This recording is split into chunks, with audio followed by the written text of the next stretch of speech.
Low-key, one of my favourite parts of the NEL is the development of Bastard München as a team. More than any other of the NEL teams, we've witnessed its transformation from the original hyper-efficient machine with Kaiser at its head to its current form as an immaculate concoction between Blue Lock's philosophy of egotism and German rationality.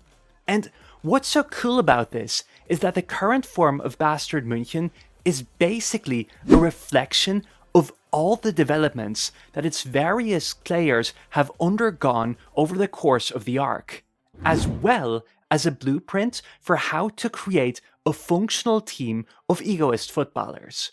So, what I want to explore in this video is the interplay between BM as a team and the players that make up its ranks as a two-way process, and what Bastard München says about Blue Lock's views on the machinations of team sports as a whole.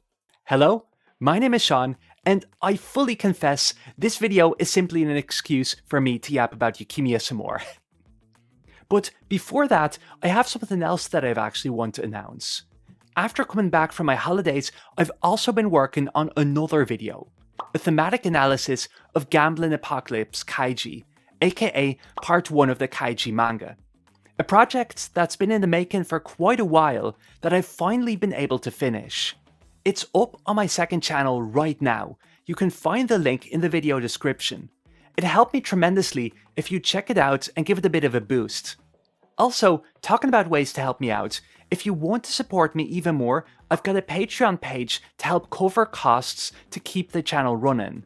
Also, all my backers get access to my weekly podcast where I discuss my first thoughts on the new Blue Lock chapters. Anyways, back to the main topic.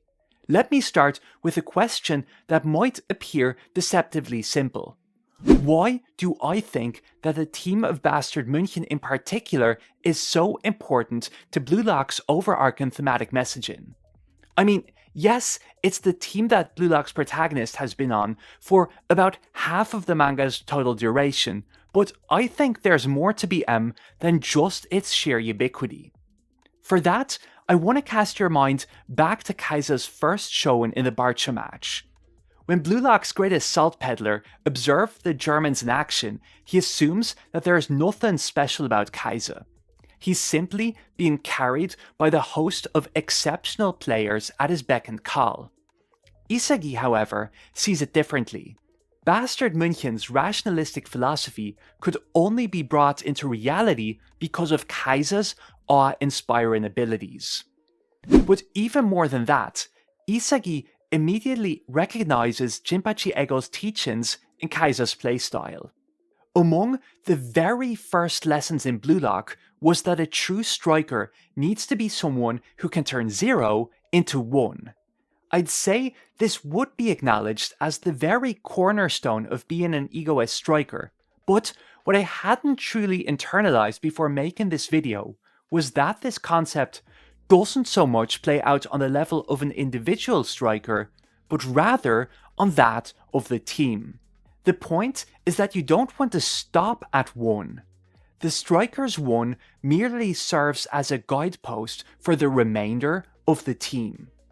So, when Isagi in the Barcha match realizes that Kaiser's playstyle is the greatest example he's ever encountered of someone turning 0 into 1, he is forced to recognize that Kaiser might be the perfect embodiment of the type of striker Blue Lock is trying to create. Yet, the ideas I traced out have implications for not just Kaiser, but also for his team at large. From its earliest stages, Blue Lock has made it clear that the world's best striker isn't necessarily the one with the best individual scoring abilities, but rather someone whose actions funnel an entire team of 11 towards greatness, allowing the midfielders and defenders to turn that 1 into 100. This philosophy is, in fact, perfectly exemplified during the U20 match.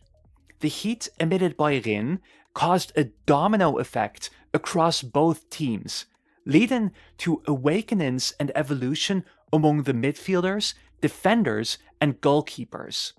In other words, if Kaiser truly is the embodiment of Blue Lock's ideals because of his ability to turn 0 into 1, this comes about more from his influence on his teammates than from his personal skill sets. And that's indeed how Isagi perceives his rival at the start of the arc. Kaiser makes 0 into 1 because he single-handedly actualizes the rational playstyle that Bastard München strives to embody in his entire team. Yet, there's one other thing that Isagi establishes about turning 0 into 1 during the first selection.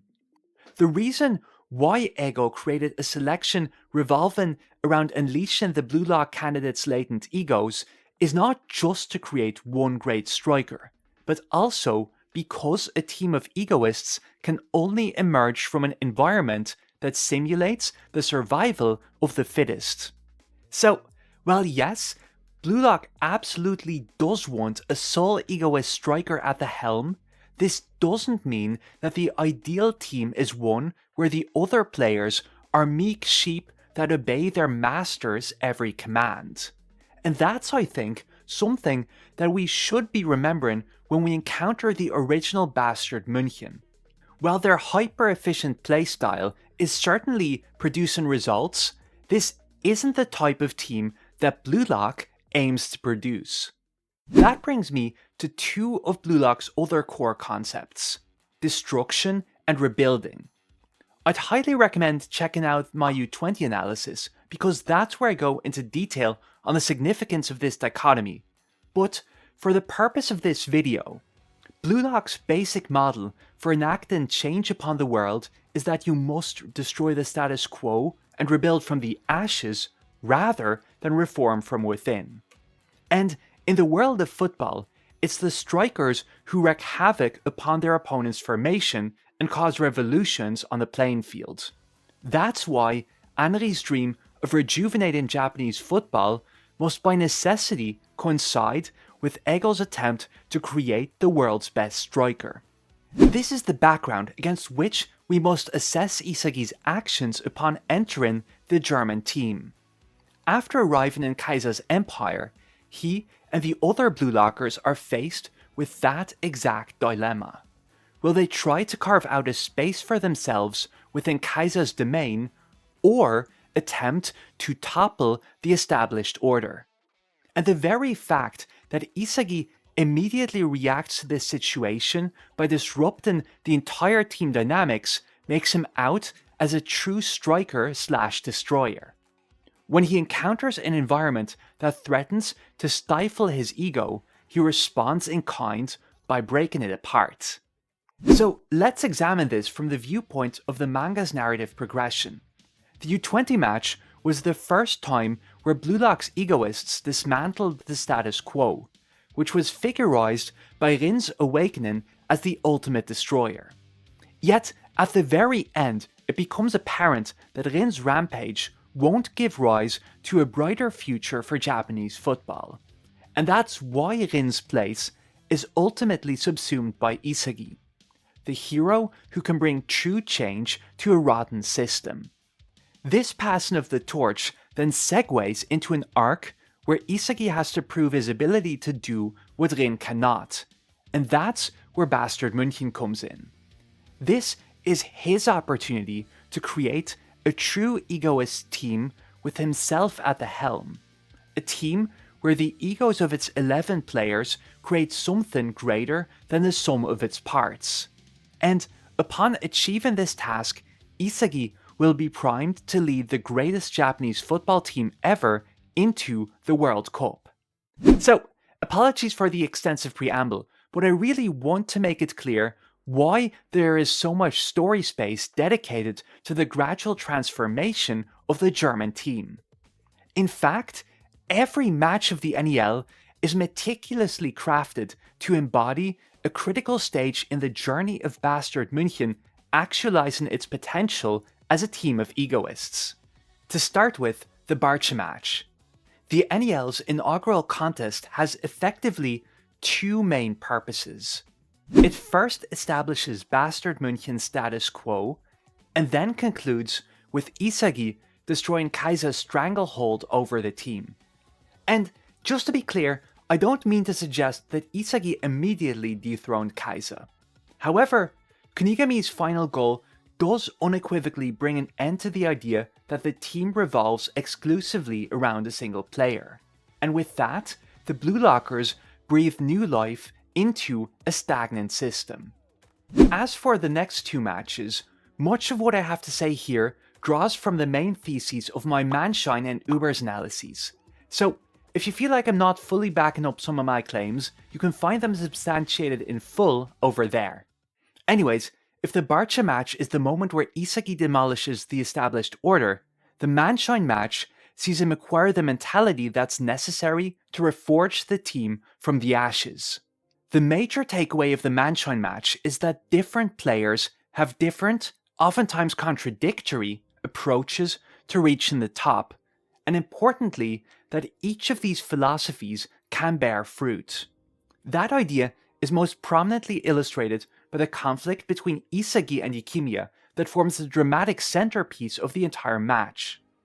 Both before and during the Manshine match, Isagi is perplexed by Yukimiya's rejection of his approach because he simply assumed that everyone holds roughly the same values as himself. But as Yukimiya's rejection of Isagi's alleged rationality demonstrates, this couldn't be further from the truth. Yukimiya is a player whose greatest achievements all come about through uncompromising pursuit of his ideal. And as the two clash for the second time, Yukimiya puts his finger on something that Isagi had overlooked. That he's acting exactly like Kaiser as he strove to subordinate his teammates to his own narrative. Here is where we get to the heart of the misconceptions that are preventing Isagi from transforming Bastard München into a team of egoists. What Isagi subconsciously strove for up to this point was basically to maintain something akin to the Kaiser system, but simply with himself at the helm. And that's a desire that he maintains even deep into the Manshine match. But seen holistically, a change of figurehead wouldn't offer any meaningful improvement over the established order, and it certainly wouldn't bring Blue Lock's ideals into reality. So that's why the ending of the Manshine match finally sees Isagi experience a bona fide paradigm shift.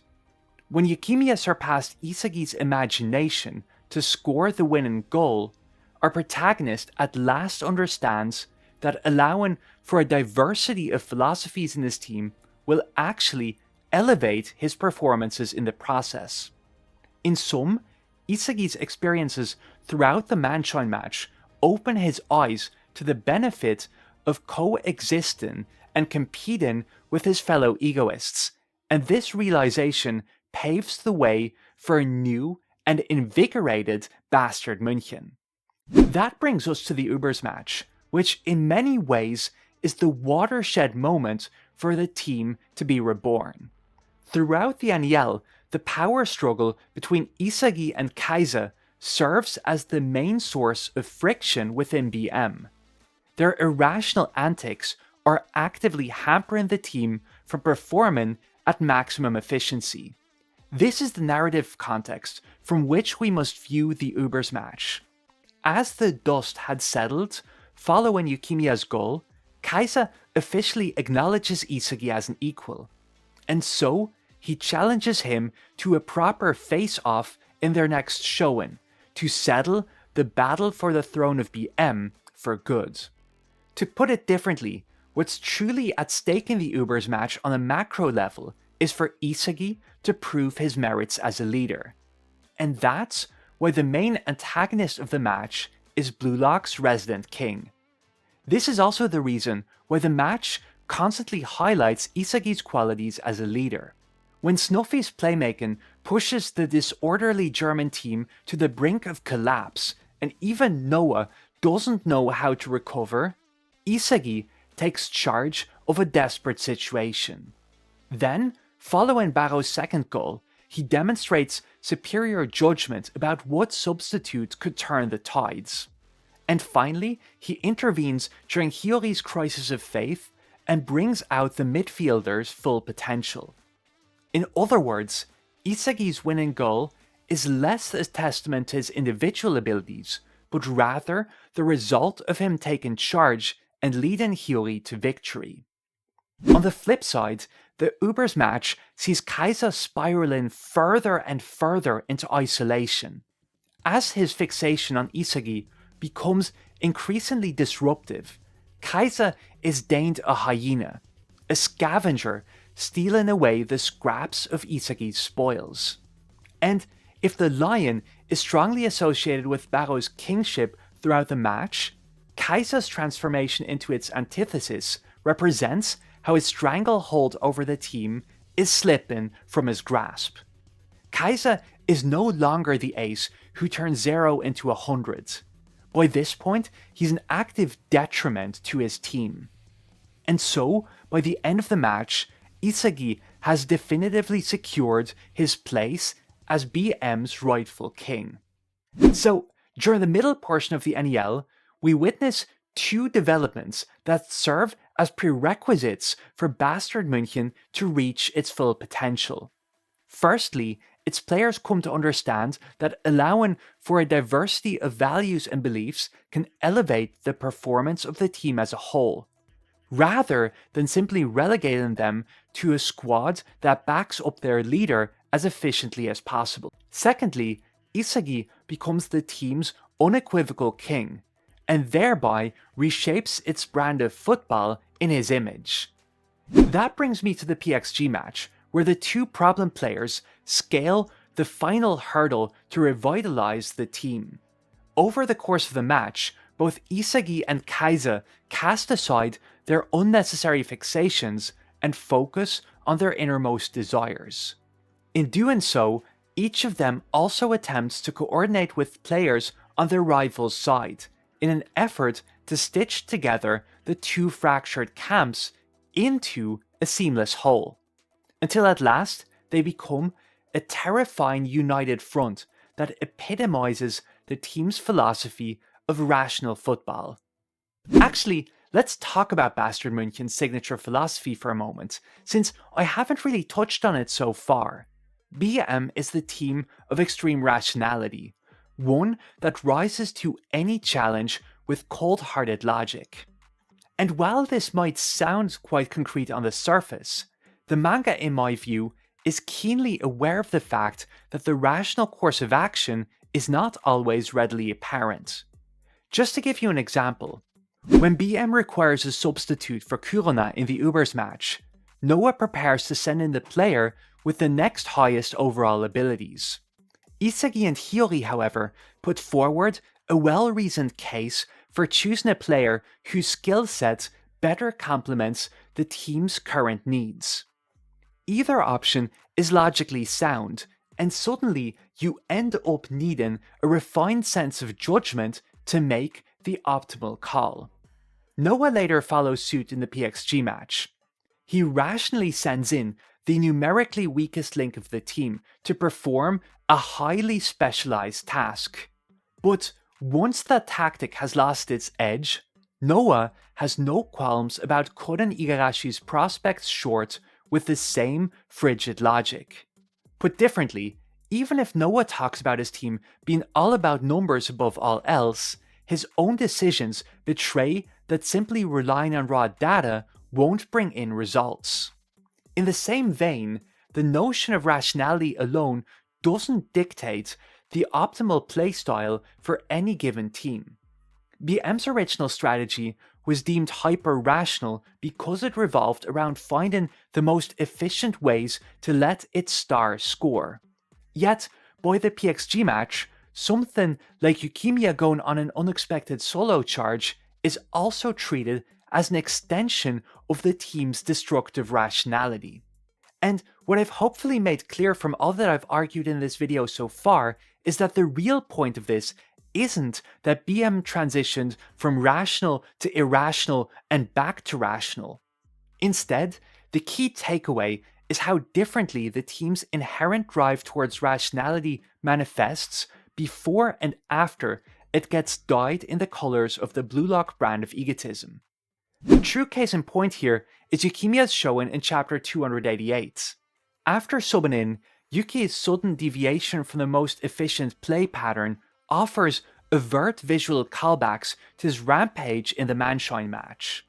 Back in Manshine, this prompted Isagi to suggest pairing up as a rational course of action. By implication, in contrast to Yukimiya's irrational antics from before. In PXG, on the other hand, Isagi deeply admires Yukimiya's ability to elevate his team to even greater heights, similarly to how he'd done so at the end of Manshine. At the same time, the parallel also reflects a change in Yukimiya's approach. After all, his former attack started from him deliberately sabotaging his teammate. This time, however, there's no need for him to disrupt his fellow players to earn a chance in the spotlight. He's now linked up his ego with that of his teammates, so that having him depart from the script can actually become part of their tactical repertoire. So, what's being suggested in this scene is that Isagi's and Yukimiya's understanding of rationality has evolved exponentially. They've gone from seeing rational play, meaning subordinating others to their desires, to in Isagi's case, actively seeking out a sinking ship that forces him to swim. Or to put it differently, to rationally trigger chemical reactions with his fellow egoists. This is the outcome of the evolution that Noah incited by admitting a rival philosophy into his team's DNA, and it's how BM attains its greatest performance in the entire arc. I just want to close off with some remarks about the ending of chapter 288, because that's really fascinating in light of BM's newfound rationality. This chapter sees Alexis Ness as the sole player unable to adapt to the team's new paradigm, and Yukimiya draws an explicit comparison between the current Ness and his former self. This moment is slathered with a heavy dose of irony. Back in the Barcha match, Ness was the first of the BM regulars to enforce the team's rationalistic playstyle. But as we've peeled away the layers of Ness's character, it becomes increasingly apparent that his original invocation of the BM philosophy is actually deeply at odds with his innermost desires. After all, Ness hails from a family of scientists who reject everything that can't be explained by cold reason. Yet, he found himself drawn to the magical, the inexplicable, and pursuing a career as a professional football player is framed as an act of resistance against his family. So, where the rest of his teammates are gradually subsumed into this new form of egotistical logic, the so-called rationality of Ness the magician is proven to have been a sham all along. And just to put a small prediction for the end of PXG on the table, I wouldn't be surprised if this tension between reason and wonder will offer Isagi the final piece to transcend the stalemates between geniuses and talented learners and come out victorious. That's where I leave it for now, but do let me know your thoughts on the development of Bastard München as a whole. I'm highly aware that there's so much more I could have touched on, but I really did want to finally get you some new videos again. And talking about new videos, don't forget to check out the Kaiji analysis on my second channel if that's your cup of tea.